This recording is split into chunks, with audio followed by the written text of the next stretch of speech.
Welcome to Today with Dr. Kaye. I'm Dr. Kaye Whitehead, and in our second hour, part 2 of the MLK Project. Our moms on the Parenting Roundtable will talk about the impact of the Birmingham Children's Campaign on the ways in which we inspire our children to be involved in activism. But for now, let's talk about the next step beyond #MeToo and beyond #TimesOut. This step requires us to think deeply about mutual responsibility and ongoing enthusiastic consent. According to The Atlantic, #MeToo, for the most part, consists of powerful women, wealthy women, and for the most part, all of these women are white women. For all the progress it's made in exposing sexual harassment and abuse and in exposing the contours of systemic sexism more broadly, it really has in so many ways been limited in its scope. The #MeToo, the #TimesUp, is centered around exposing the stories of women who fit within that parameter, women who are powerful, wealthy, and in most cases, white. The question that we're trying to wrestle with is, how do you broaden it? How do you move the #MeToo movement beyond the provinces of privilege to be more inclusive, to be more systematic, to be more politically effective? How can #MeToo essentially move from the realm of the me to the realm of more fully and more meaningfully the we? How do we move beyond #MeToo? How do we move beyond #TimesOut and we stop ourselves from getting to that point? Let's do the numbers. 1 in 3 women ages 18 to 34 have been sexually harassed at work. These are women who have experienced this, and a number of them have not come forward. It is in so many ways a privilege to be able to do that, because that is not something that we can tap into. If we think about in terms of income levels, white non-Hispanic women are paid 81 cents on the dollar compared to white non-Hispanic men. Asian women are only paid 88 cents on the dollar. Black women are paid 65 cents on the dollar, and Hispanic women are paid 59 cents on the dollar. Now, when we think about this, when we think about #MeToo, #TimesOut, for the most part, we're talking about women who come forward, who are able to stand in their power, who are privileged, and who are the most part white. #TimesOut is supposed to help women who are not in this position. Thus far, the Time's Up GoFundMe has already raised close to $17 million in 28 days. That money is supposed to help women in all forms of life. Women who don't have the privilege to stand in, women who can't come forward and have the backing of what's going on in Hollywood to support them. This is women who are primarily working blue-collar jobs, who have a lot to lose if they come forward. That's #TimesUp. That's #MeToo. But folks, I want us to think about, how do we not get to this point? How do we avoid getting to the moment where we are thinking about a movement before we can have people wrestle with this? We want to get to the before part. Well, there seems to be an answer. There's a new app that's out here, and this new app that's been created is supposed to allow you to give legal consent to have a sexual encounter. So you just have it on your phone. You have one phone, the person has their phone, and if you want to have a sexual encounter, you send them an invitation, and they simply swipe, kind of a 1, 2, 3 step process, but in the swiping, they have signed a legally binding contract to what is going to happen when you finally get there. Now, this Legal Fling app, it actually matches your sexual preferences. It makes the do's and don'ts clear to both of you. You outline here in the app what you're looking for, and it verifies mutual consent. On the transaction hash, it's stored, it's time-stamped in the blockchain. So your privacy is guaranteed. What is also guaranteed, if later If someone feels that something happened without their permission, you have this contract that you can show them. You can also put in this app, if any kind of photos or videos, you can legally bind them to not release that information. Is that what we've come to, folks? Is it time for us, as we think through in a very adult and mature way, as we think through the ways in which we have sexual encounters, whether it's in the workplace, whether it's in the church, whether it's with people we meet, whether it's in our universities, is it time for us to do a legally binding contract before we have a sexual encounter? That's what we're talking about today. And I want you to give me a call, 410-319-8888, because here on Today with Dr. Kaye,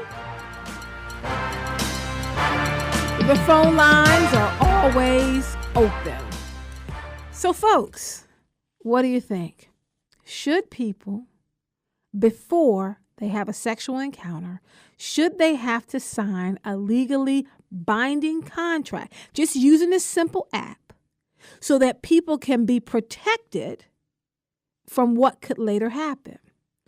I had a question from someone that I know yesterday, and the question was, what happens when the woman says yes and then she says no, but she keeps going down the path as if her no is inconsequential?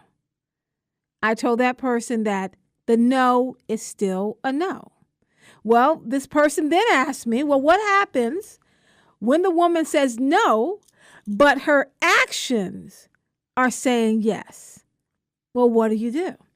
I said, in that case, the no is still a no.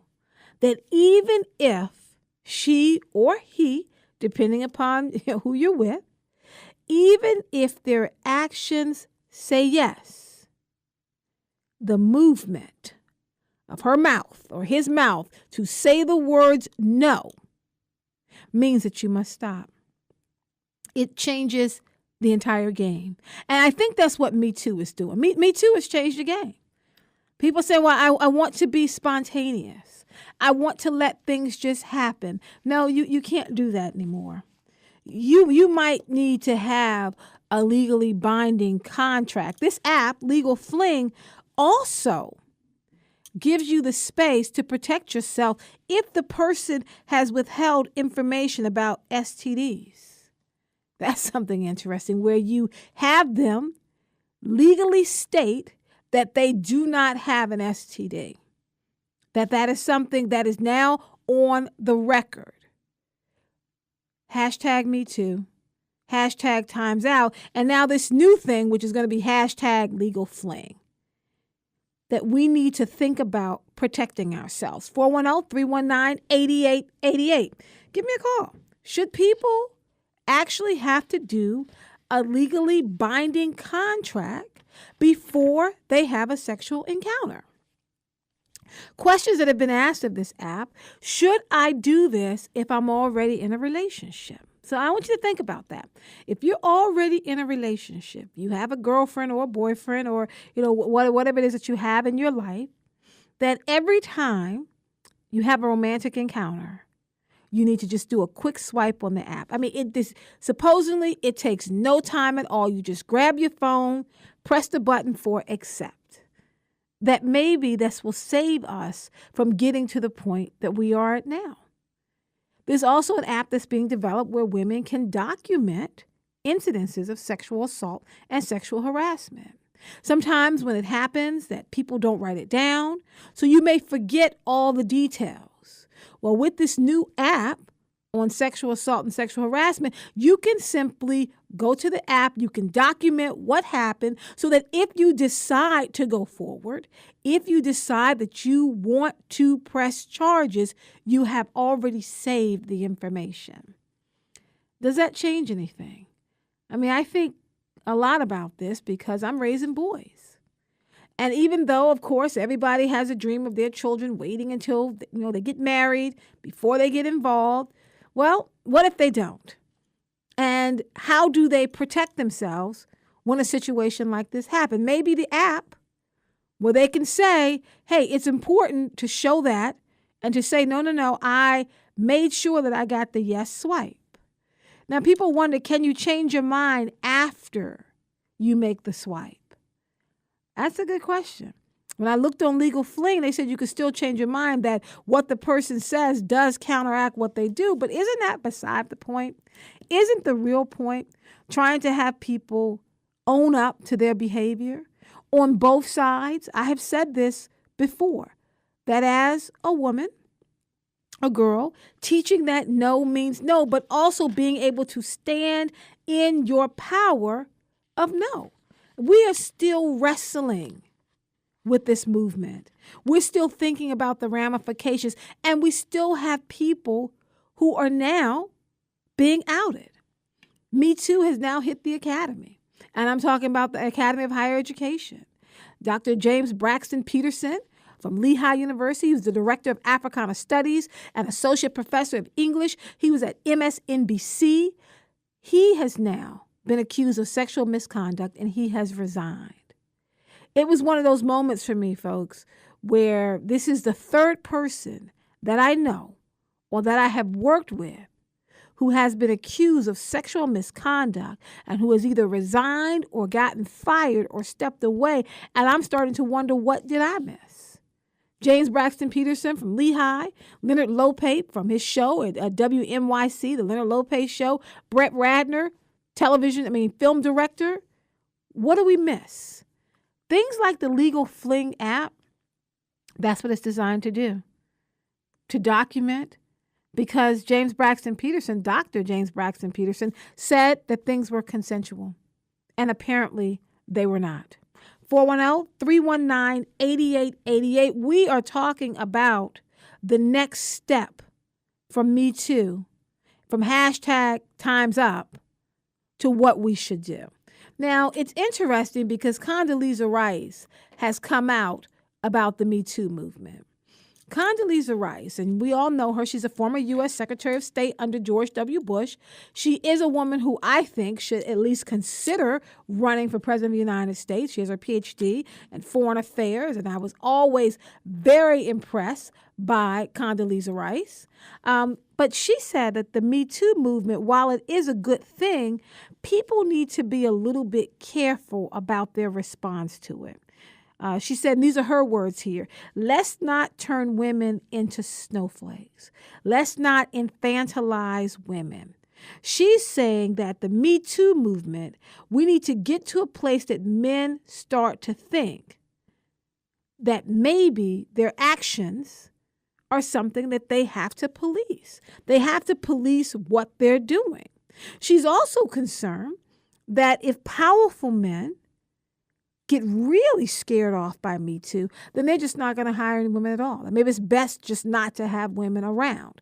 I think that's the opposite of what hashtag Me Too, hashtag Time's Up, and even this new app, Legal Fling, is about. We're not trying to create a world anymore where men and women are separate. I mean, I think that we have already dealt with that. We're dealing with the ramifications. Women still have not caught up in terms of equal pay in the workforce, where we're at a position where we can say, it's best just not to have women around because something like that is going to be a problem. I don't necessarily agree with that. I think it's something that we have to wrestle with. I think it's something that we need to figure out, and we have to start coming up with ways to deal with this issue. So with the hashtag Me Too and the hashtag Time's Up, and now this new app, Legal Fling, it is asking us to think deeply about this. What's interesting, and I want to throw out the comedian Aziz Ansari before we begin to shift topics here, but this comedian who just won a Golden Globe, what has come up with him is that he was involved sexually with a woman. And even though she said yes, later she came and said she felt uncomfortable about it. She felt pressured to get to the yes and to be involved with him sexually. He has since apologized, but this one is going to require more conversation. That's what we're talking about. It's not just enough to receive a no. It's that important part about receiving a yes. 410-319-8888. Folks, there is a lot going on in the news. One of the things I think is interesting as we are kind of settling with the Me Too is looking at Cory Booker. Because Cory Booker has come out as a supporter of Me Too. Cory Booker has come out and stated that he is a supporter of women. And Cory Booker has now come out using very, very tough language and being outraged about President Trump. Let's take a listen to it and then we can talk about it. The commander-in-chief, in an Oval Office meeting, referring to people from African countries and Haitians with the most vile and vulgar language. The language festers. When ignorance and bigotry is allied with power, it is a dangerous force in our country. Your silence and your amnesia is complicity. Right now in our nation, we have a problem. I don't know if 73% of your time is spent on white supremacist hate groups. I don't know if 73% of your time is spent concerned about the people in fear in communities in this country, Sikh Americans, Muslim Americans, Black Americans. The fact pattern is clear of the threats in this country. I hurt.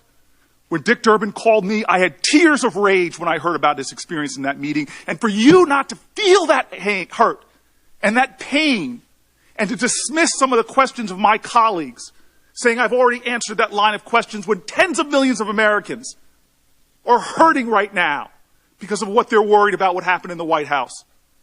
That's unacceptable to me. There are threats in this country. People plotting. I receive enough death threats to know the reality. Kamala receives enough death threats to know the reality. Maisie receives enough death threats to know the reality.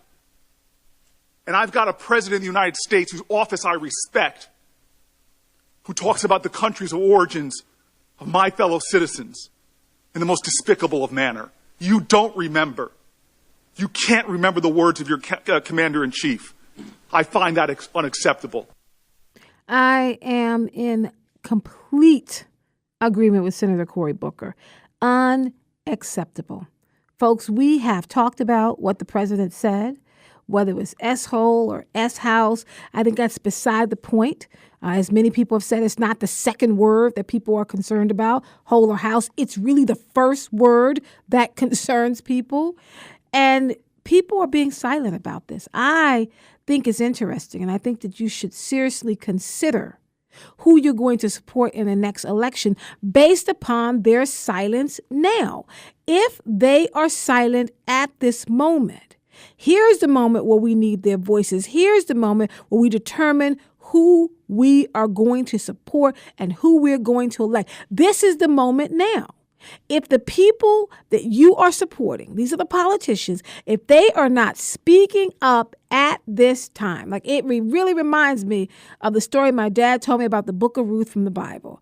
So perhaps you have been placed here for such a time as this, and that the voices are going to rise up with or without you. That we are looking at the politicians that we elect, they should be as outraged as Senator Cory Booker. They should be as outraged as Senator Kamala Harris. They should be as outraged as I am. They should be as outraged, I hope, as you are. That we are looking for what is happening with our president, and we're trying to determine how do we respond. I say we should not go back to business as usual. We have a clip from Senator Harris. Let's take a listen to it. When we are having discussions about whether the people of Norway, and I will use your words, Madam Secretary, and you spoke about how they were referred to as, by contrast to the people of Africa and the various countries, the 54 countries of Africa and Haiti, and we speak of them, and you've spoke of them, according to the president, as the people of Norway. Well, they work very hard. The inference being the people of the 54 states of Africa and Haiti do not. That is a fair inference. And you run the Department of Homeland Security, and when you say you don't know if Norway is predominantly white, when asked by a member of the United States Senate, that causes me concern about your ability to understand the scope of your responsibilities. and the impact of your words, much less the policies that you promulgate in that very important department. And that's what we're looking for our politicians to stand up, for them to make their voices known. What she was doing there, Senator Kamala Harris, she was actually speaking out against Homeland Security Secretary Christian Nielsen, who, in an unbelievable statement, said she did not know whether or not Norway was a predominantly white country. She didn't know. Now, what's interesting, and I was watching Anderson Cooper kind of break this down, her last name is actually a last name from Denmark, Norway. Like these are where she is from. Her ancestors are from this place. She has no idea, she said. And this is in response to the president's comments talking about, I want immigrants from Norway. Who in the world is in Norway except this notion of blonde hair, blue eyes, non-black skin, non-brown skin? I think it's important for us to think about. Folks, when we come back, we're going to talk about President Donald Trump. This man has one of the lowest approval ratings after 1 year being in office. What do we do about him? Where do we go from here? What are the next steps? This is Today with Dr. Kaye. Give us a call at 410-319-8888. We want to hear from you.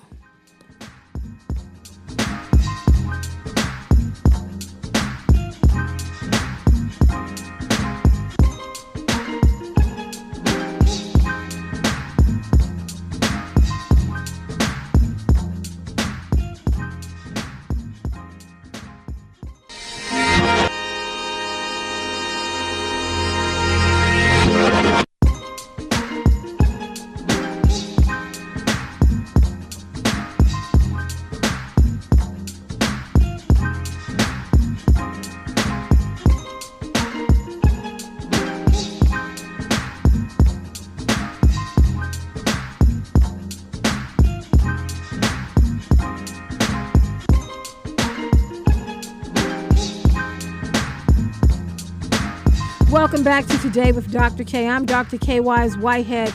In the next hour, folks, we're going to have our parenting roundtable, and we're going to talk about the Birmingham Children's Campaign as part of part 2 of the MLK Project series. How do we get our children to be involved in activist work? We're going to talk about that in the parenting roundtable. But now we are turning our attention back to our headlines, talking about President Trump. On Saturday of this week, it will be 1 year since the inauguration of President Trump. And life in so many ways changed as we know it. We went on the beginning of what has been a long ride.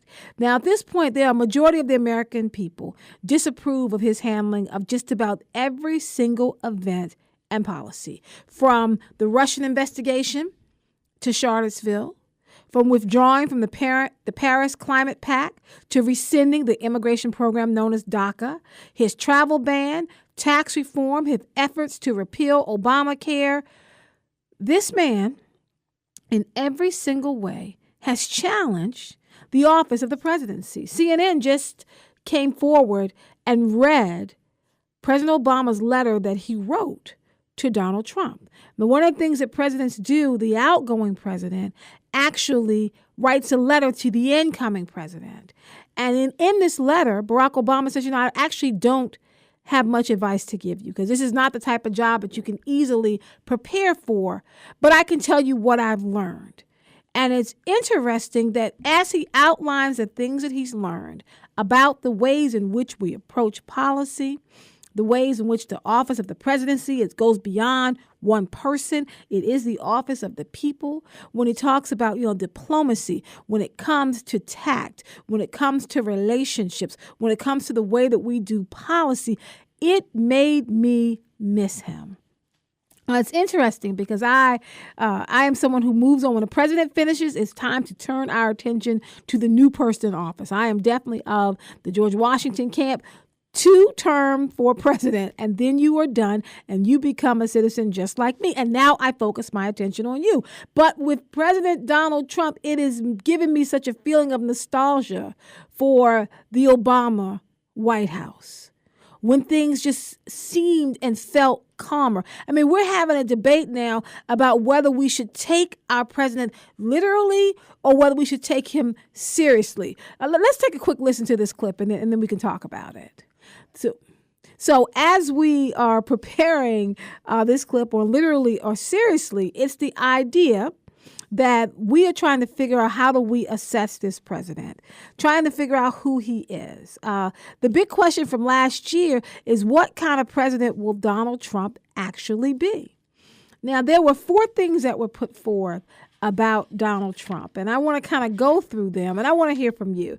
410-319-8888. When we get our Literally Seriously clip, we will share it with you. But has Donald Trump actually lived up to what they said he was going to do? The first thing they had said that Trump is going to change once he assumes the office. Now, I don't know if that was wishful thinking.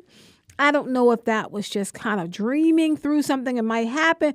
But even President Barack Obama suggested during a news conference days after the election that the weight of the job might be enough to tamp down Trump's boisterous tendencies.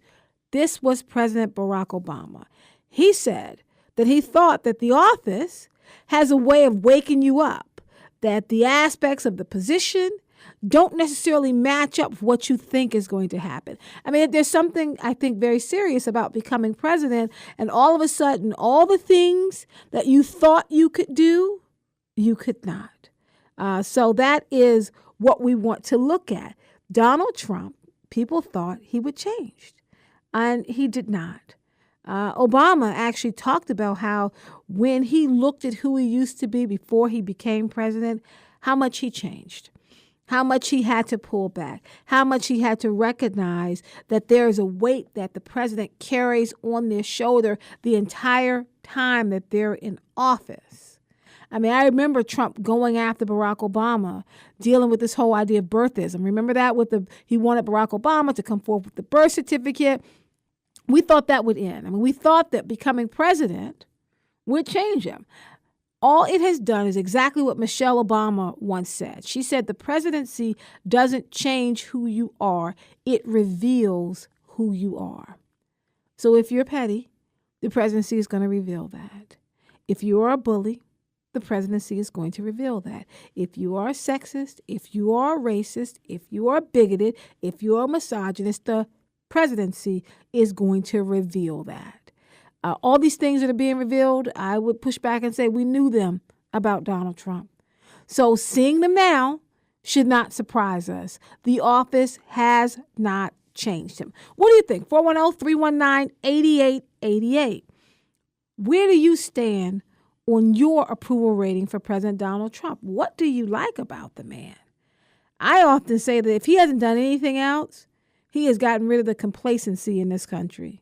He has made people get involved. If you are not doing activism work under this president, then I wonder what you are doing with your life.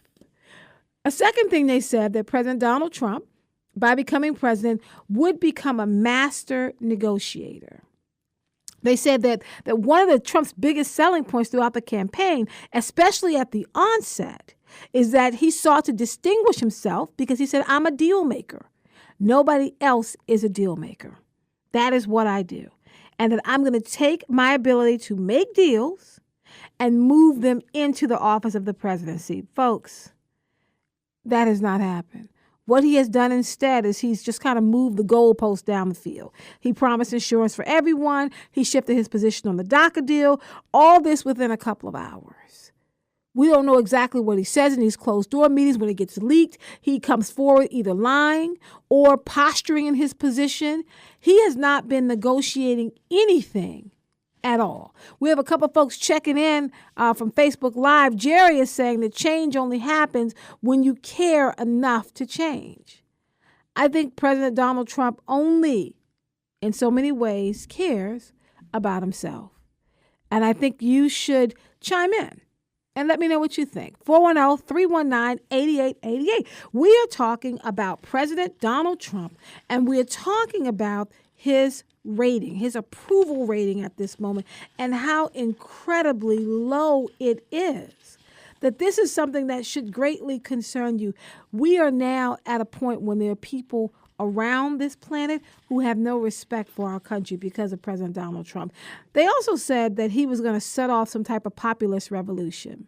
And this is what former White House chief strategist Steve Bannon said that was going to happen. He said this January 31st, 2017. So at this point, he was predicting that President Donald Trump would do that, and that has not happened.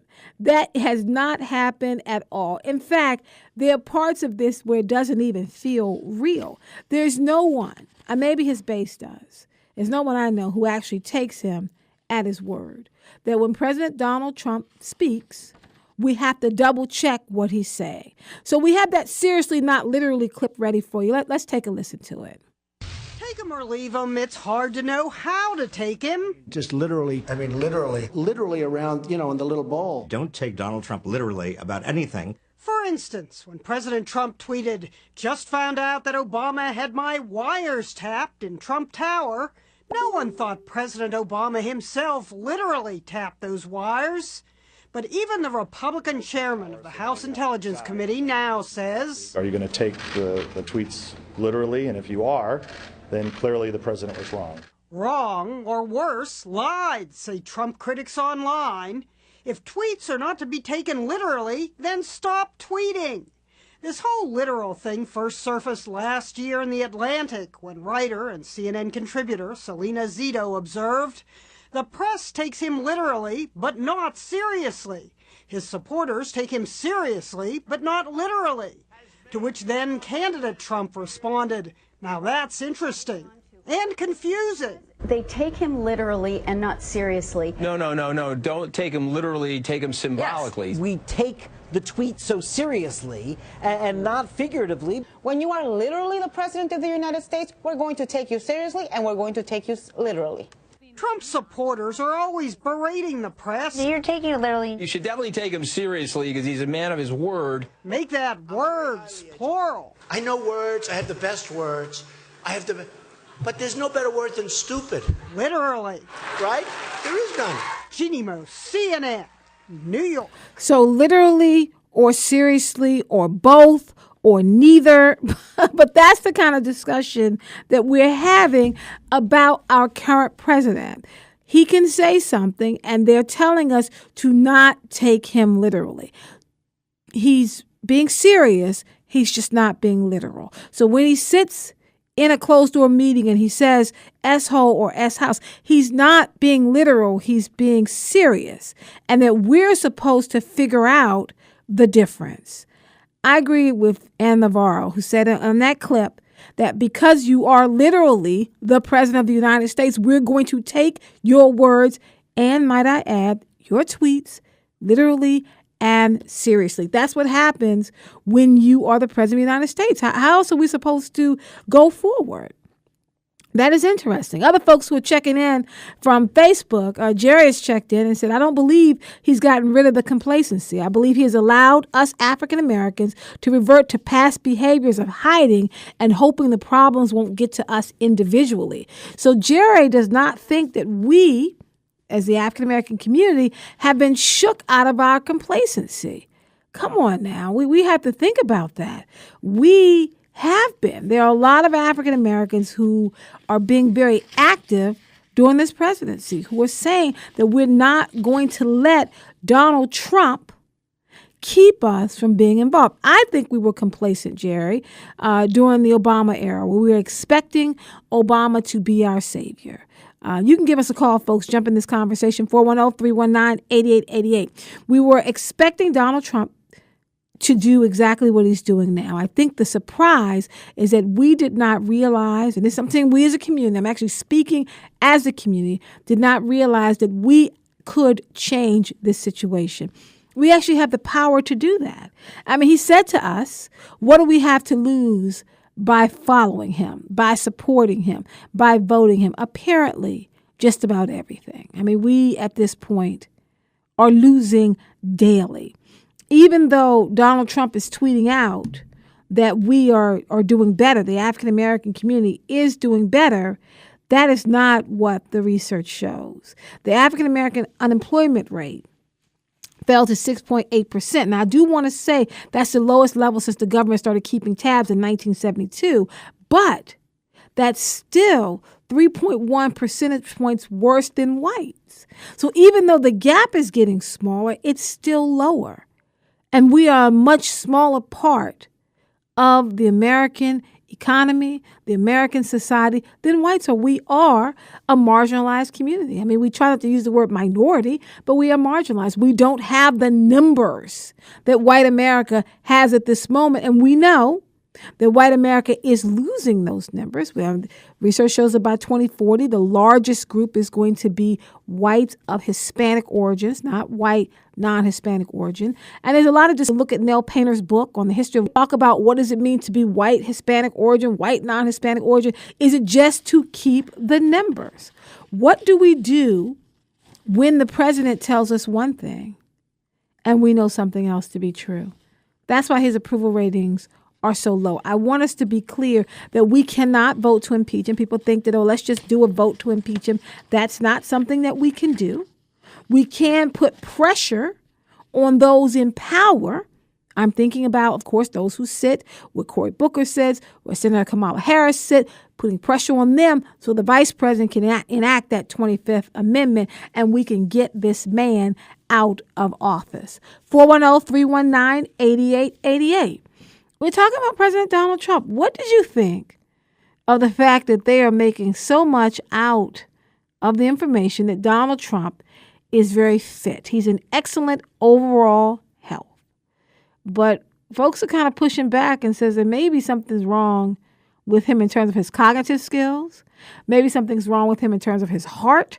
Like something is going on. But they're saying those who checked out the president, those who did the work, that the 10-minute exam that they did designed to detect mild cognitive impairment, they said he did exceedingly well on this test. They're telling us that Donald Trump is not just physically fit, but that he's psychologically stable. I don't know about that, folks. Here's a man who, in recent weeks, we've been dealing with very belligerent tweets about North Korea. He's been lashing out against his distractors on Twitter. He's calling himself a very stable genius. That I think that this cognitive exam was done by people who are working for him so we can stop saying there's something wrong with him. I know, as Jerry said here, and Jerry's checking on Facebook Live, I know all politics are local. I get that. All politics are definitely local, but how do we turn our attention to what's happening in Washington, D.C., not just as a joke, right? Not just as a joke, but to seriously consider what is going on.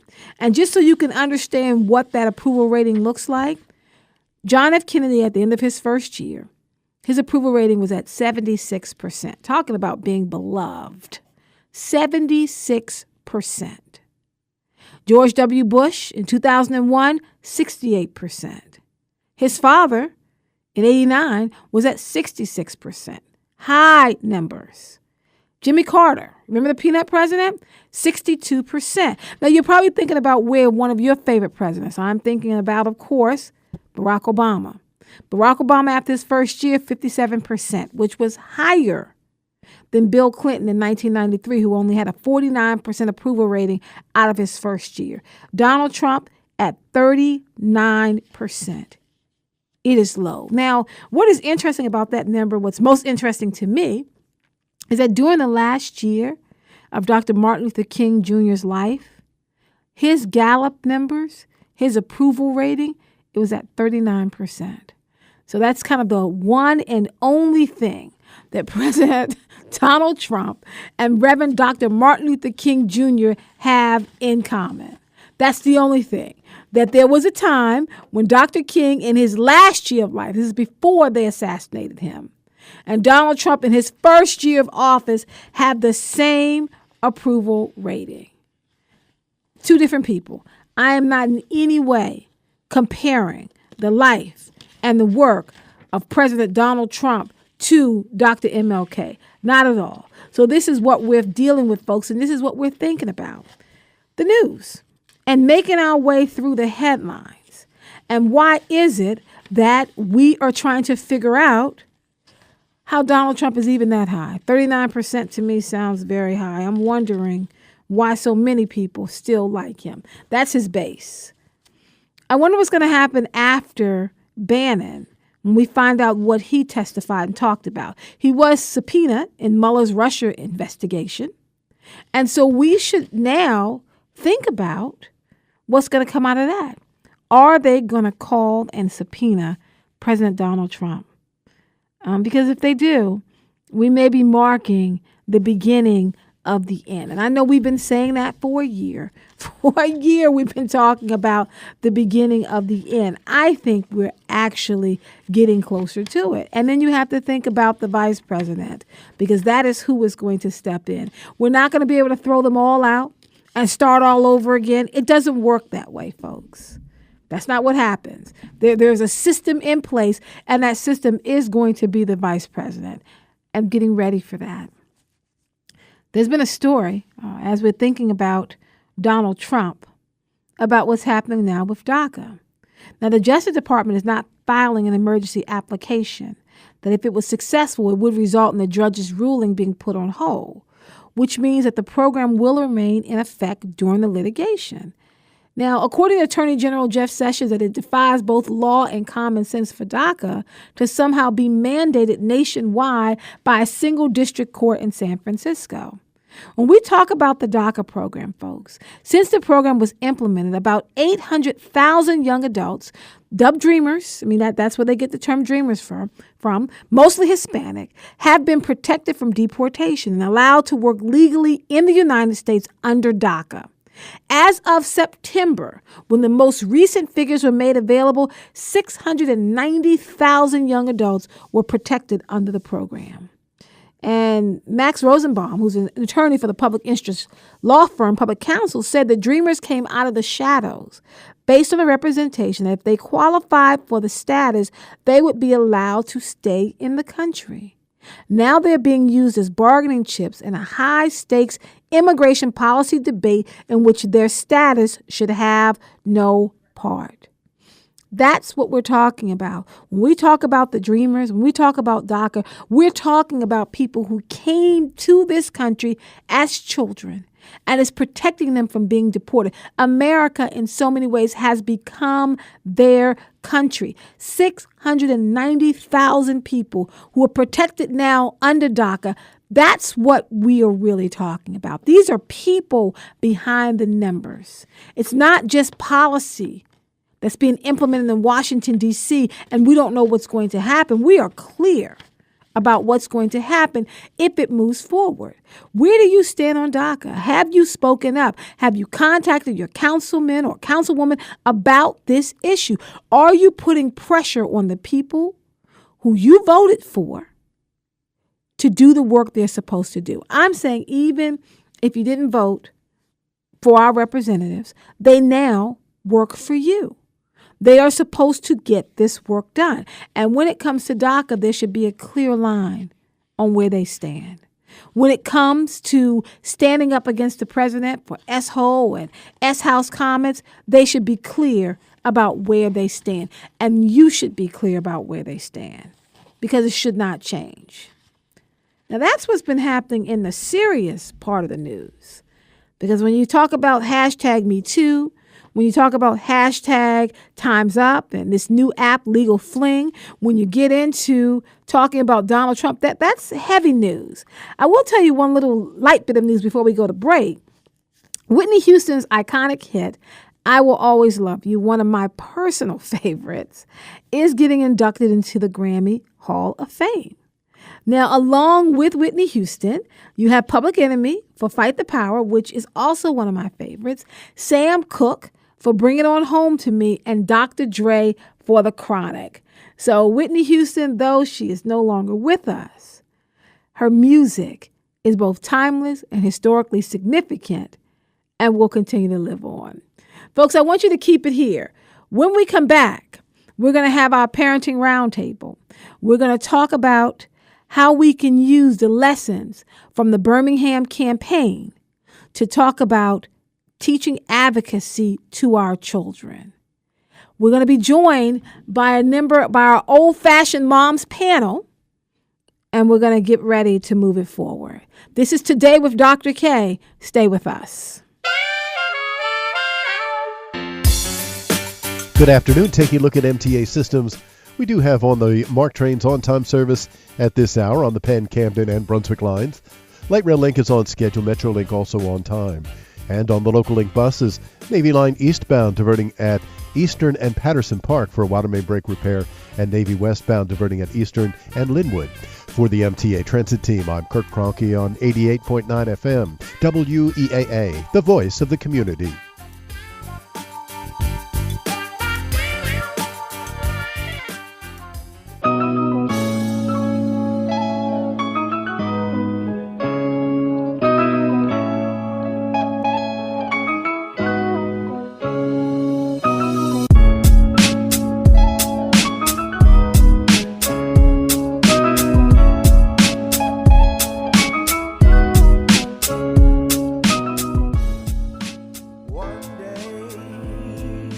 When the glory comes, it will be ours, it will be ours. Oh, one day, when the war is won, we will be sure, we will be sure.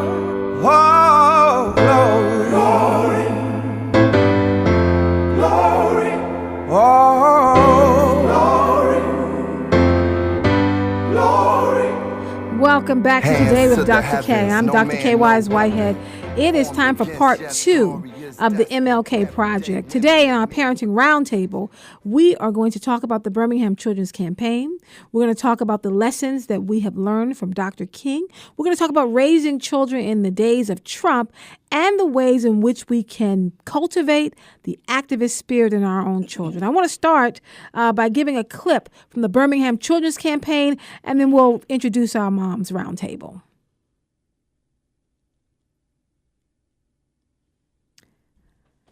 So when we have that clip from the Birmingham Children's Campaign, we will play it. Let me introduce our guests. We have Dr. Regina Lewis by phone, Department Chair of Communication at Pikes Peak Community College in Colorado, entrepreneur and owner of Regina Speaking, LLC. Lewis, Dr. Lewis, thank you for joining us again.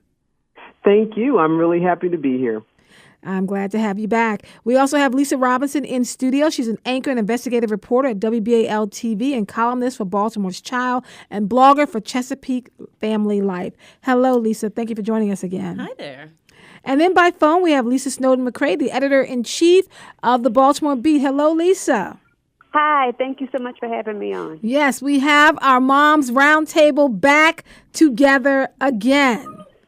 And so we're going to talk about raising children in the age of Dr. King. I want to look first at this Birmingham Children's Campaign, because that was a moment within the civil rights movement when children became actively involved. Let's just take a quick listen to it.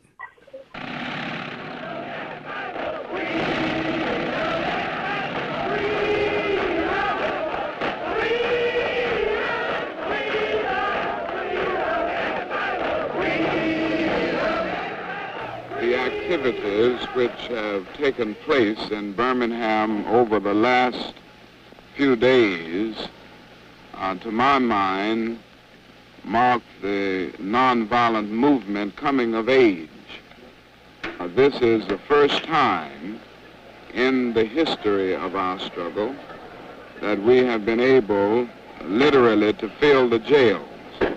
And in a real sense, this is the fulfillment of a dream, for I've always felt that if we could fill the jails in our witness for freedom, it would be a magnificent expression of the determination of the Negro. The Birmingham Campaign, or what's been known as the Birmingham Movement, was organized in early 1963 by the Southern Christian Leadership Conference. It was to bring attention to the integration efforts of African Americans in Birmingham, Alabama. Now, Dr. King and James Bevel and Fred Shuttlesworth, names that you know from African American history from the Civil Rights Movement, all went down to Birmingham.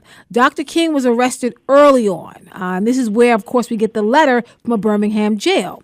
It's also a moment that really shifted within the civil rights movement, because at this point, a number of the older people, these are folks who had jobs and homes, they had what we call movement fatigue, where they were not willing to go out and march anymore, Lisa. They were not willing to go stand in line anymore. They had kind of gotten fed up with the civil rights movement, because let's be clear, folks, the civil rights movement did not start in 1963. For a number of them, it has started as early as 1954, right? I kind of mark 1954 because that was the year of Brown v. Board, but that notion that marked it. That was the moment when people became actively involved. So by the time you got to 63, they had been doing it for close to 10 years, where people were kind of tired.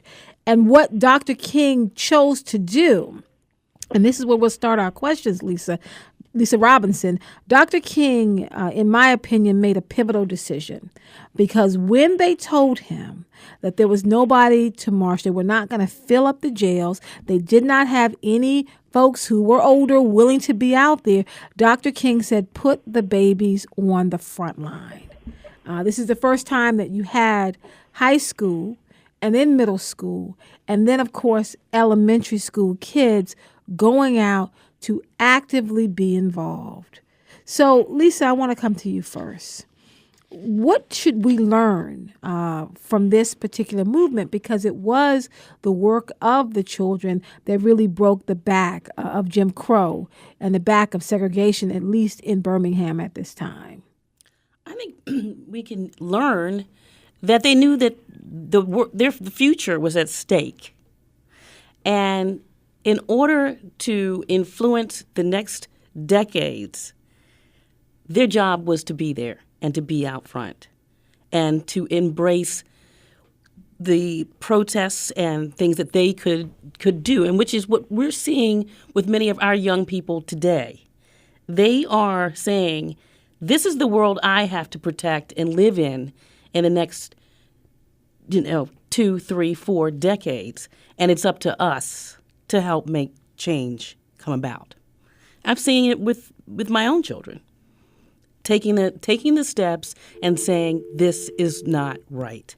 And so it's an example. It's been an example for future generations that you have to somehow step in and take a stand, no matter what your age.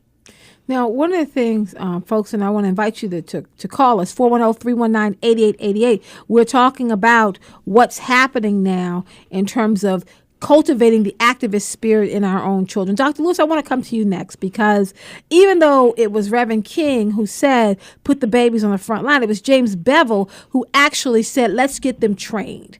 And so they trained the college students, they trained the middle school students and the high school students, and even the elementary students in nonviolence, with the idea you are to go out, you are to walk.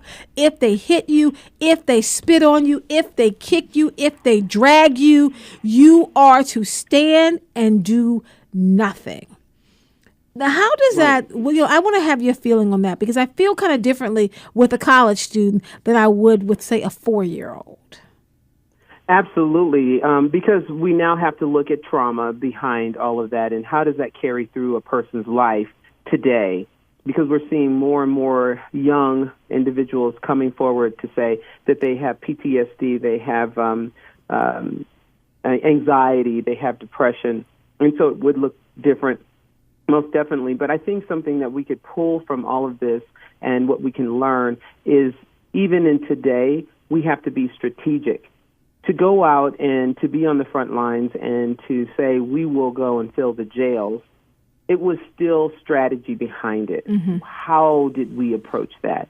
And so today we have to do the same thing. We have to pay attention to what is happening in our society, what's happening in our communities, all of the brutality that's taking place, all of the legal and political issues that are going against us. We can't just jump out and say we're going to protest, we're going to speak our mind, we're going to jump in and do whatever. We have to be strategic about it and think about it, because Dr. King also was strategic in it. Well, let me ask you, Lisa Snowden McCrae, and then I want to hear from the callers, 410-319-8888. I know you have the youngest children out of the four of us. You know, I have a 17-year-old and a 15-year-old, two boys. Lisa Robinson's, her youngest daughter is a sophomore in college. Her oldest daughter is in the first year of law school, Lisa? Third year of law school. And I know, Dr. Lewis, your son has finished university. He's down now in the military working on his master's at Duke. Is that correct? Yes, it is. Yes. So with you, Lisa Snowden McCrae, your children are in elementary school, right? Your boy and girl? Second and fourth grade. Second and fourth grade. Dr. King wanted your children, Lisa, to be on the front line. He said it would have more of an impact if we have 8-year-olds, 9-year-olds, 10-year-olds, 12-year-olds on the front line than having folks who are 40 or even folks who were 25 for that matter. So, you know, how do we make sense of this in terms of getting them prepared to do that type of activism work that we might be called on to do at some point? I mean, I guess the thing that I've been thinking about, like literally as recently as yesterday, is that like our kids have never been able to be babies. We've always had to be realer with them than, you know, people of other races. Like yesterday, you know, the kids were home from school. We were listening to NPR in the car, and they had an interview with what's her name, Melba Patillo Beals, I think her name is. I may be pronouncing it wrong. Who was one of the first people to integrate a school. Right. I can't remember where, but and she was talking about some of the crazy things that she had to go through. People like sticking peanut butter ground up with glass on her seats, throwing papers that kids would like light on fire. And I'm listening to this with my kids in the car. And, you know, my instinct was to want to turn it off. But I was like, you know what? I can't. Like, I can't turn it off because they have to understand that this evil is out there. And, you know, they're asking me, like, why? Like, why is all... And I'm having to explain to them. And it sounds crazy to explain, but it is crazy. But they just have to understand for their own safety.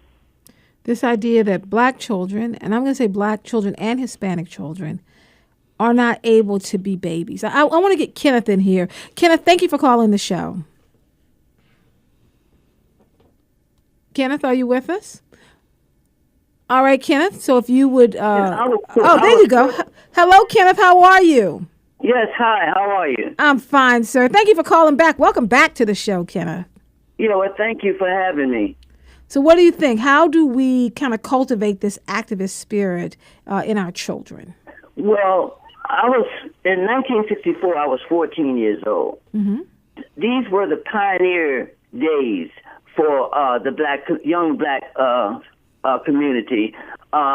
We weren't, particularly the northern Washington, D.C., and all the way up, you know, to New York and on. The southern, like the Southern Leadership and other groups like that down south were already together. Right. We didn't know anything about. You have to understand, we didn't know anything about the unity, getting together. All we knew was we were not going to be drinking out of separate water fountains. Right. And this is during my time. Separate water fountains, police putting dogs on us, separate movies, separate everything. And we were tired of it. We weren't going to live the way our parents lived. Right. You follow me? And so these were the pioneer days when I grew up, and getting out there. And then suddenly Martin Luther King was killed, and that was really it was really on then. You know, right. So unity in the community was new to us, and it grew and grew until we thought that we had equality. You know, right. But these were the pioneer times, and I want you to keep that in mind. Yeah, but like I agree. was saying yesterday, and I'm going to let you go, like I was saying yesterday, if young people want to know about these days, they go, all you have to do is go to the library. I heard you go to the library every other day, right, Kenneth? That's right. I heard you. Not every other day. every other week, because I get documentaries. I get the. I don't read anymore. I just, you know, all you gotta do now is just get a movie, a documentary, and watch it, and you see all the pictures, you know, and all the you'll see everything, all the footage, rare footage. and all the things that was said and done. You know, we were getting attacked by dogs. Police were knocking us down, even up here in D.C. and beyond. Well, I'm going to stop you there, Kenneth. Thank you so much, sir, because I want to give us an opportunity to respond to that. Lisa, I want to come back to you, Lisa Robinson. So one of the things that Lisa Snowden McCrae said before we went to Kenneth, is that black children are not allowed to be babies in terms of feeling their way through the world, learning things as they kind of grow up. Early on, they have to learn how to navigate, and then all they do from the ages of 5, 6, 7, 8 on up is just navigate this system. Exactly. And take for example my girls, when they were little, I want to wear my hair out. Why can't I wear my hair out like the other girls, white girls in the school? Or being ostracized for having little balls to hold their hair together. Some teacher said, one of these girls is going to knock themselves out one day. And these girls were just 6 and 7 and 5 and just, already being told they're different. Right. So that's what it means to not be able to be a baby, right? Right. There's no innocence. Why am I being treated this way? And then you have to, as a black parent, start telling them that no matter how good you are, there are still going to be people who are going to say you're just a black girl walking down the street. No matter how many credentials, no matter how many 4.0s, no matter how good you are, that is the reality. And it's painful to have to explain that to your children. I agree with Kenneth. One of the most important things we have to do with our kids is give them knowledge. We're in this world where, knowledge is at your fingertips, but they're so preoccupied with everything else. From a young age, they're going to read the Dr. King books and they're going to do reports and this and that. But it is incumbent upon us to make sure that they learn about the black people in their community of the day, to see how they're suffering, to make sure that they do something to contribute to uplift them, whether it's volunteering in some way at a soup kitchen or however you want to do it. And then giving them real life experiences with the history. One of the pivotal moments I had with Grace was I remember when the Martin Luther King Jr. Memorial opened in Washington, D.C. It's closer to me, right? Because of age and how I grew up. So it's further away that Dr. Martin Luther King. It's something in the books. It's something they do a report about. You learn about. You know about Rosa Parks. But to see that memorial and to see the people come together, and as we walked along the memorial, to hear the stories, to eavesdrop on the stories of what people went through, why they were there, what they wanted people to see. Those things bring about reflection and a deeper desire to learn your history. Now, Regina, let me bring you in, because I don't know, Dr. Lewis. I had a childhood, and maybe it's because since my daddy was a civil rights movement activist, he shielded us from that. We were in an all-black community. My dad was a pastor of a black church. I went to a school, an all-black school. Like, we were in this kind of shielded community. It hit me hard when I got to college at the HBCU, and we were dealing with, say, divesting out of South Africa. But when I look at my sons and the ways in which they are navigating and negotiating, dealing with Black Lives Matter, actually attending marches and not just reading about it, right? This is real world experiences. I'm wondering, Dr. Lewis, if one of the reasons that we got here is because our generation, we were not trained to be actively involved. It's like our parents almost made sure we didn't have to go through what they went through, and it caught our kids off guard. Black Lives Matter caught me off guard. So what do you think? No, I absolutely agree with you. It's almost like our parents became that bridge over troubled waters. Right.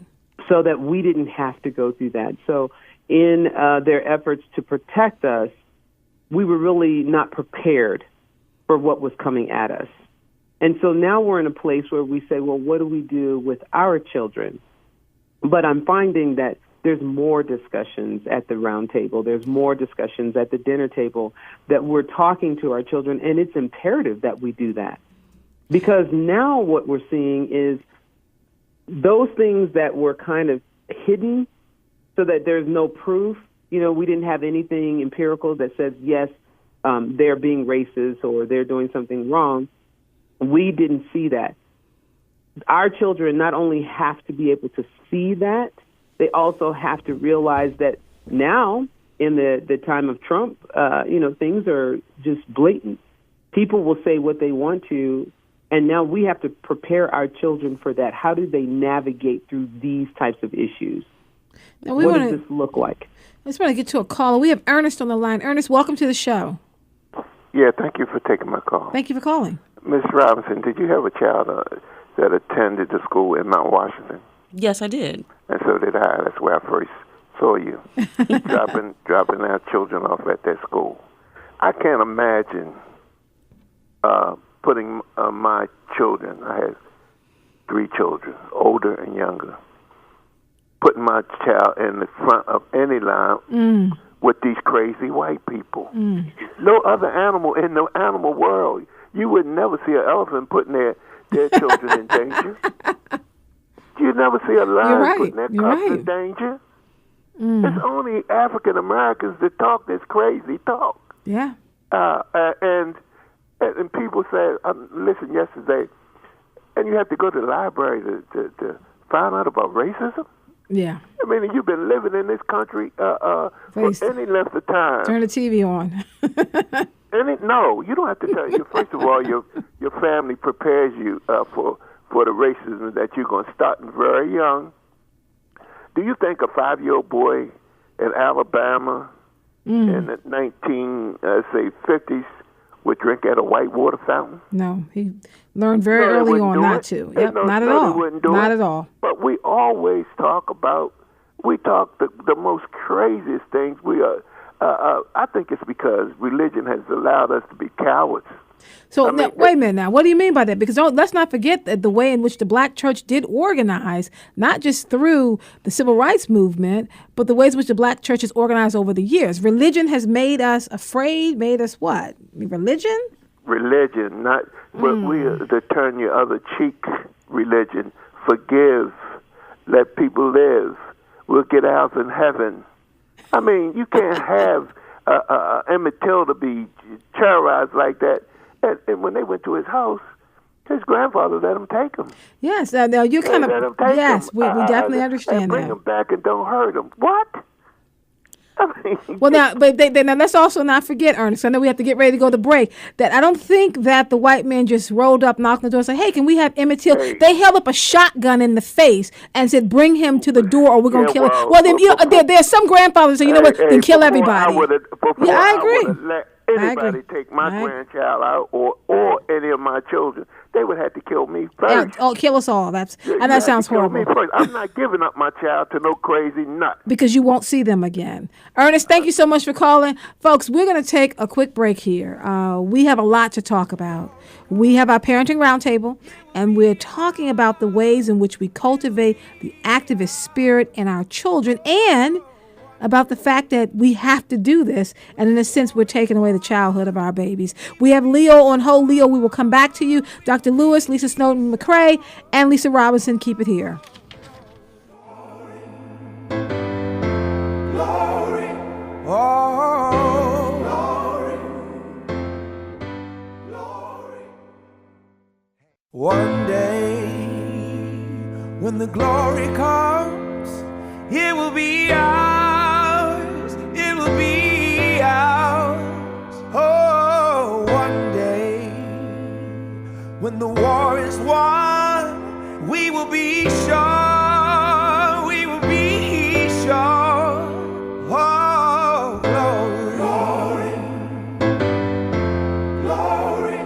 Oh, glory. Welcome back to Today with Dr. Kaye. I'm Dr. Kaye Whitehead. We're in the midst of our Parenting Roundtable as we make our way through part 2 of the MLK Project series, talking about activism in our children and what does that look like. I want to note with our last caller, Ernest called, and he was talking about Emmett Till. It wasn't Emmett Till's grandfather. It was Emmett Till's great uncle. His name was Mose Wright. And in that story, Moe's Wright's wife did offer the men money. They tried to do a number of things. They tried to slow down the process, but they had pistols pointed out at the family. They did take him, and Moe's Wright did an incredibly courageous thing by standing up in court and being there to accuse the two white men who took his great nephew. So I think that when we do the long eye of history, we also have to realize what was happening at that time. We're talking the Deep South. And we can have all the kind of ways that we would respond today. It is very different in that moment. I want to come to you, Lisa Snowden McCrae, and pull you back into the conversation. Ernest was saying that in no way would he allow his children to be on the front line. But during that time of the Birmingham Children's Campaign, they didn't ask permission. I mean, these kids just left school and just went and did it. So I don't know if that talks about a certain amount of agency to feel that you can stand up for your rights. And are we not teaching that agency to our children today? I don't know. I feel like the first thing that I'm thinking about, and maybe these kids are a little bit older, is it seems like maybe last year when Trump first took office, there were kids, I want to say high school, maybe some middle school, but probably just high school kids, that were leaving class. No, there were middle schools too. Protests. Yep. Yeah, middle school also? Yes. Yeah, and they were just leaving class because they were protesting Trump. They were protesting his stance on immigration. Like, that was amazing. That was stuff, and I've talked to, being a reporter in Baltimore, I get to talk to all these very young people, and they're so smart and organized and sharp and, way smarter than I am. So it's one of those things where I think our adult parent instinct kind of wants to protect, but a lot of these kids, like, they're on it already without us. Now, what's interesting, Lisa Robinson, is that when we were dealing with Black Lives Matter, I'm thinking about my own son. I'm thinking about my oldest son, Kofi. He was in middle school, and he wanted to organize a protest to have the students walk out, and he attends a predominantly white school. He said, we're going to walk out, Mom. We're going to go, and we're going to sit on the lawn. And in his mind, he could not wrap his head around, that means we're going to get up and we're just going to leave. He thought that by emailing the head of schools and saying, I'm planning a protest for tomorrow at 11, and I just want to get your permission. And you can only imagine what the head of schools said, or this predominantly white school. He definitely did not want to have this type of protest. And so Kofi was told no. And he came to me and said, well, Mom, I don't know what I did wrong.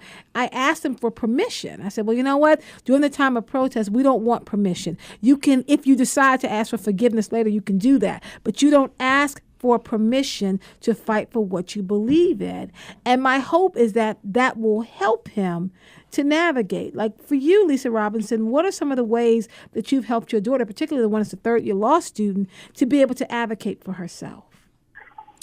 I think it's having those conversations that Paige, I had to have that conversation with Paige that no matter how good you are, you still are going to be looked upon A, B, C, and D. But that doesn't mean you have to not be less than you are. That means you work as hard as you can.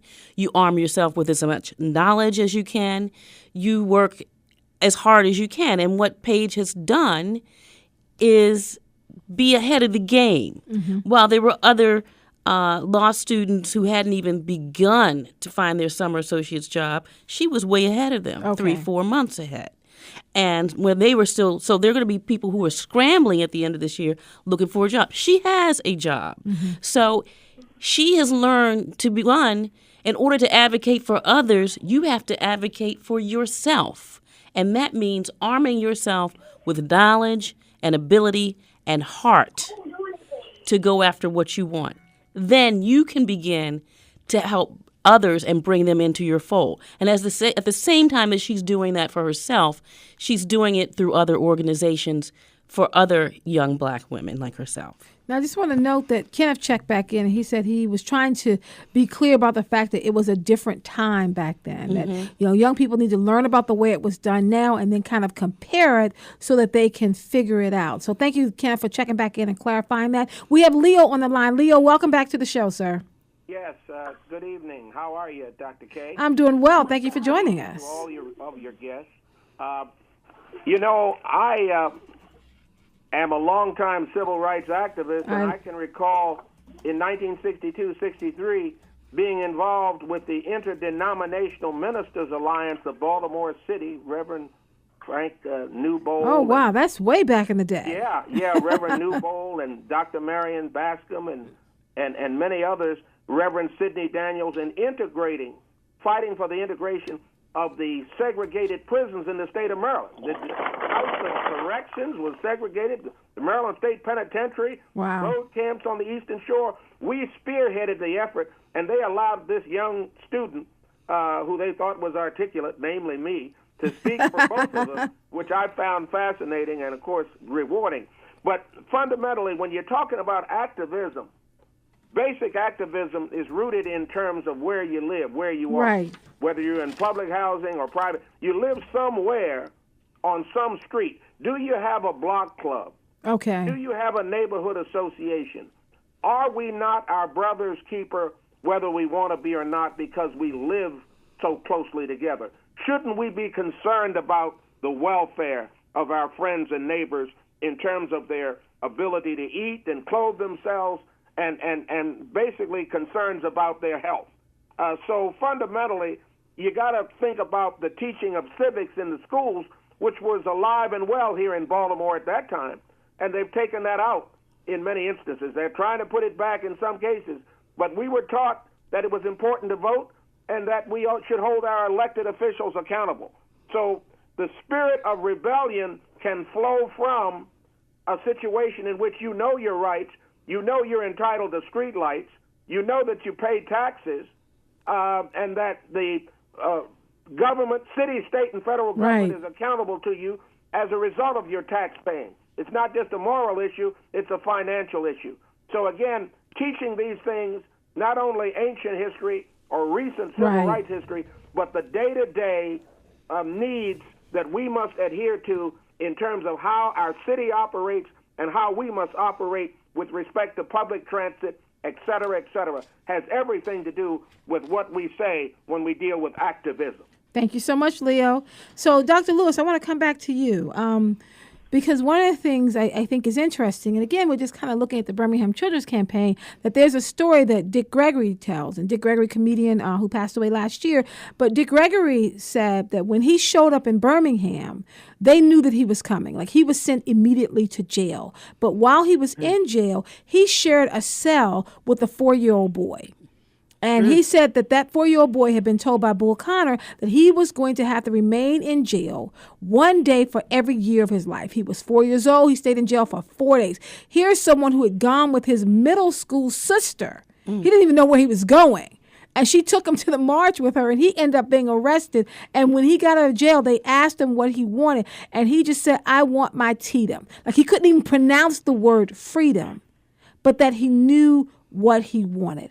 4 years old, Dr. Lewis. Wow. In prison for 4 days. Dick Gregory says the little boy started crying that night and cried throughout the time. So how do we reconcile the reality of what actually happened to the reality we see in the history books, right? The history books makes it seem like they had a lot of fun when they were getting arrested and singing songs and looking for dates. But the reality of it is that this push for freedom and justice can be a very long and lonely and kind of dangerous road.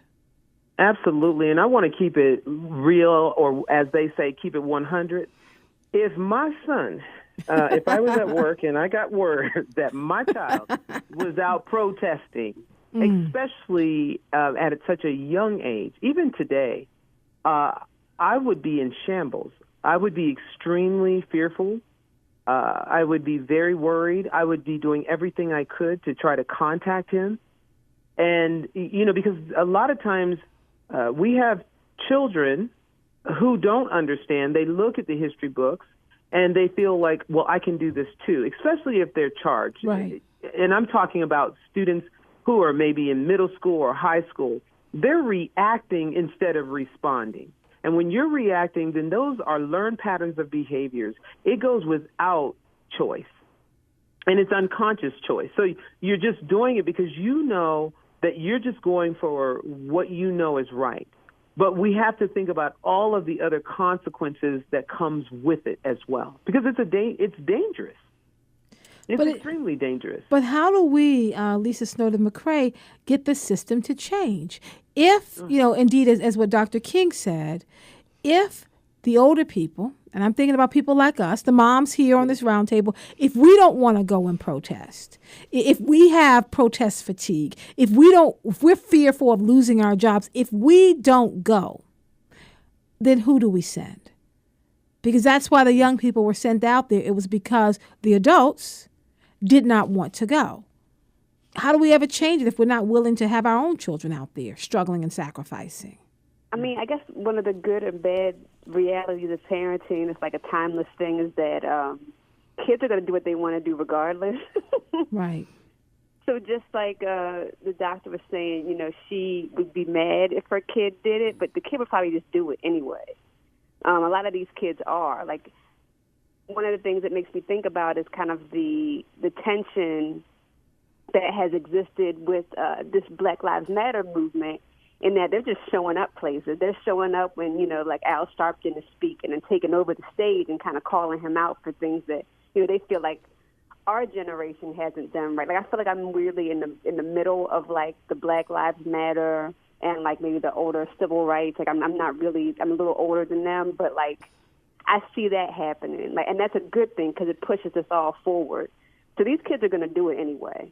And like I said, they already got it down. So a lot of times it's just up to us to listen and kind of, like, give them the room to do what they need to do.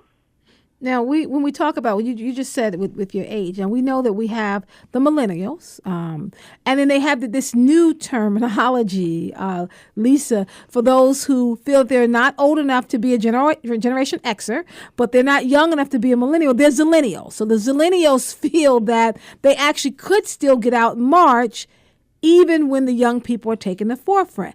I do agree that college students are going to go out there. I agree with that. I agree even high school students can go out there. When it comes to elementary and it comes to middle school and it comes to me, Lisa Robinson, getting a call that my 4-year-old baby, first of all, is not in school. So I'm trying to figure out, how did he get out of school? Who gave the permission for him to be able to leave? And then the fact he's going to be held for 4 days. I think that's another layer of engagement. But I think we can't compare. I mean, that's just not going to happen today. Right. I mean, it's just not going to happen. One would hope not. But it was happening then because we were so beaten down that nothing seemed preposterous. Do you see what I'm saying? It was like you had to, I mean, the families would go home at night fearful, locking their doors, but sharing their stories. Mm-hmm. And sometimes not sharing their stories, but that ugliness would hang in the air. So to go and do this was not so outrageous. It was like, we have to do something because this isn't working. But isn't that how we feel now, Lisa Snowden-McCrae? I'm thinking about the fact that we're wrestling with 343 homicides last year here in Baltimore City. I believe we've already hit, I think, 10 or 15 already this year. I don't have the exact numbers. I will in just a second. But there's a point where I feel, as a mother raising African-American boys, I mean, I'm at that pivotal age, 17 and 15. That I feel that I have reached the end of what I can do. How many more marches and die-ins and songs of protest can you put out there? I want people to give us a call, though. Let me just give the number right quick, Lisa. 410-319-8888. Join us in our conversation, sparking activism in our children. So, Lisa, I'll come back to you. There is a fatigue that I kind of feel myself right now. I really like what the one gentleman said a few minutes ago about, he was kind of talking about all the different ways that you can be an activist.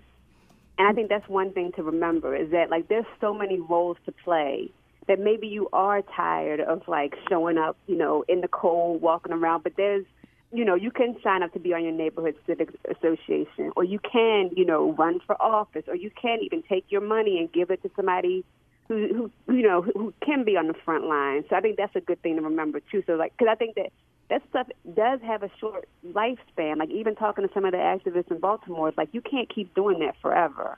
You eventually want to have a family, you want to settle down. You can't be, like, prepared to get arrested at any old time. So that's when you have to kind of diversify and figure out, okay, I can't do this, but I can do this, and it's still kind of pushing everything forward. Now, to give the numbers, we are, this is the 17th day of the year. We are at 11 homicides here in Baltimore City. So, Dr. Lewis, what about this, I guess, activist fatigue? I mean, if we get our children on the front lines now, I mean, at some point they're going to burn out. I mean, they're young, but they are going to burn out. So how do we keep them motivated? So first of all, you had mentioned early on in the show that, this civil rights movement started as early as like 1954, in which this really started back in the 1800s. Right. But, no matter what, both of those times this is a long time to continue to fight the fight, and we're still doing it today. Mm-hmm. So maybe it becomes a one-on-one. Mm-hmm. Maybe it's, I'm going to talk to another person. Maybe it is that I'm going to fight that fight with another person who disagrees with me. Maybe we need to come to the table of brotherhood and have these discussions in the schools so that people are, in some type of formalized way, having these discussions, these critical discussions, these discussions that seem to be courageous. We've got to find other ways to approach this. And the way that I'm telling you, it may not sound like the greatest, but we continue to do the marches. We continue to rally around.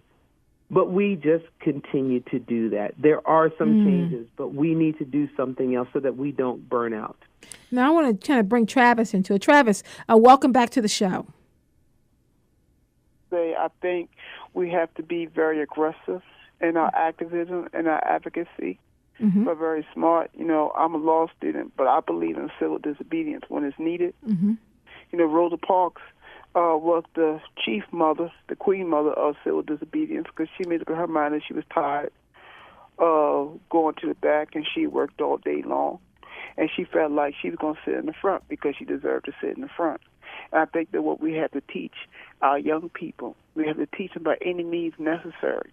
We're going to get what we want. I think that parents, schools, churches have to focus on teaching our young people about voters registration, voters education, and that it does make a difference.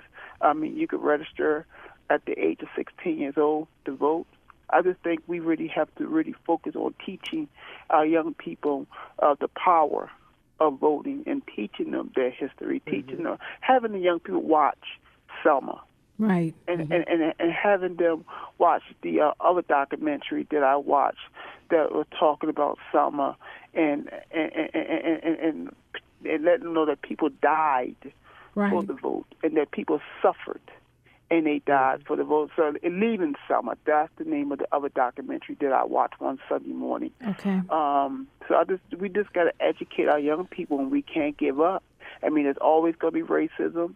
There's always going to be white people who are prejudiced and don't like black people. But we still have to and I know you got to go. Do you realize that a lot of those African Americans and no whites that marched across that bridge knew they could die that day? Oh, yes, absolutely. But they decided to march anyway because of the freedom that they wanted to give to us. And we have more than what they had back in those 1950s, 60s. We need to do more and not make excuses why we can't march and rally at City Hall, Annapolis, and D.C. You have a wonderful, blessed evening. Thank you so much, Travis. I want to say a couple of things, and then I'm coming to you, Lisa Robinson. But just to add into what Travis said, one of the things that we know about the civil rights activists at that time, when they would leave to go to a rally, to a march, they actually would tell their family goodbye because they realized it might be goodbye for the last time. And as we invoke the name of Rosa Parks, I want to make sure that we put Claudette Colvin on the table. Claudette Colvin is a teenage girl who was arrested before Rosa Parks. They were going to rally around her. She was going to be the face of the Montgomery bus boycott, but when they found that she was pregnant and she was unmarried, that the NAACP male leaders felt that wasn't the best face for the movement. And second, I think the final thing, Lisa, is that Rosa Parks wasn't just tired. Rosa Parks was a trained activist who attended the Highlander School run by Septima Clark. She knew about nonviolence. She was also the secretary of the NAACP. They needed a strategic move, and Rosa Parks said, then I will do it. I will be the face. She knew exactly what she was doing. It wasn't that she was just tired. It was a strategic move. So, Lisa, how do we help our children to get beyond the fatigue and to think about freedom or justice, social activism as a long-term thing and not just kind of a short-term goal that they're running for. Well, I think that Regina said something about sometimes it's a one-on-one. And when she said one-on-one, what I was thinking is that this is what you do. You arm your children with knowledge and the desire to go to learn something that they're going to be able to do as a profession that will affect change.